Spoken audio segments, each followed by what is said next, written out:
Hi everyone, this is Mishtu from Makeover by Mishtu. Today I'll give you the tutorial of this beautiful hairstyle. এই হেয়ারস্টাইলটা আমি দুটো পাতে টিউটোরিয়ালটা দিচ্ছি কারণ ভিডিওটা অনেক লং হয়ে যাচ্ছিল সেই কারণে। তো টু বিগিন উইথ আমরা পেছনে আগে ভালো করে হেয়ারটা ক্রিম্পিং করার পর আমরা পেছনের হেয়ারটা একটা পনিটেলের সাহায্যে সেটাকে লক করে রাখবো। এরপরে 2 পয়েন্ট থেকে আমরা একটা পাফ করব। 2 পয়েন্ট থেকে আর্চ করে সেকশন নিয়ে পাফটা করতে হবে। পাফের টিউটোরিয়াল অলরেডি আমার পেজে আমি পোস্ট করেছি, তোমাদের যদি দরকার লাগে দেখে নিও। এরপরে পাফটাকে নিট অ্যান্ড ক্লিন করে আমরা হাত স্প্রে দিয়ে সেটাকে লক করে বব পিন দিয়ে পুরোপুরি সেট করে দেবো, ঠিক যেরকম আমি ভিডিওতে দেখাচ্ছি।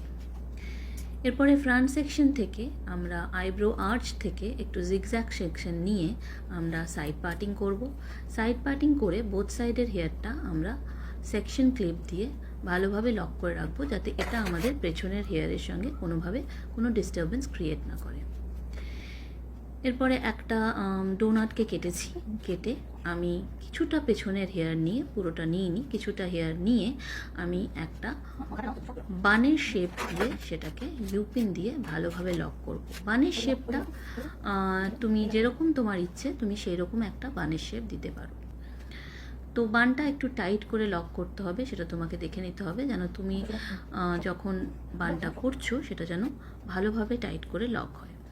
এরপরে আমরা যেই হেয়ারটা ছেড়ে রেখেছিলাম পাফের পোর্শনের হেয়ারটা, সেই হেয়ারটা ভালোভাবে বানের ওপর বসিয়ে সেটাকে সেট করে বানটাকে সেই হেয়ারটা দিয়ে পুরো কাভার করে ইউপিন দিয়ে লক করে দেবো।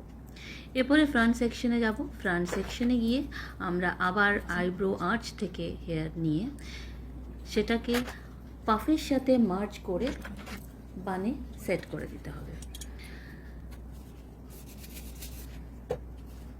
ঠিক যেরকম আমি ভিডিওতে ওয়্যাক্স স্প্রে আর সাইন স্প্রে ইউজ করে নিট অ্যান্ড ক্লিন করে একদম পাফের সাথে মার্চ করছি, সেটা তুমি দেখে নাও। সেইভাবে মার্চ করে আমাদের এটাকে পুরো সেট করতে হবে। আমি যতটা পেরেছি আমি বোঝানোর চেষ্টা করেছি ভিডিওটা নিয়ে। এরপরে আদার সাইডে যে হেয়ারটা আমি রেখেছিলাম সেখানেও একটু হালকা ব্যাক কম করব। সামনের দিকে হেয়ারে খুব একটা ব্যাক কম হয় না, তবু পাফের সাথে মার্চ করার জন্য যতটুকু প্রয়োজন ততটুকু ব্যাক কম করে স্প্রে দিয়ে সেট করে আমরা সেটাকে বানের ওপরে ঠিক এইভাবে অ্যাডজাস্ট করে লাগাবো।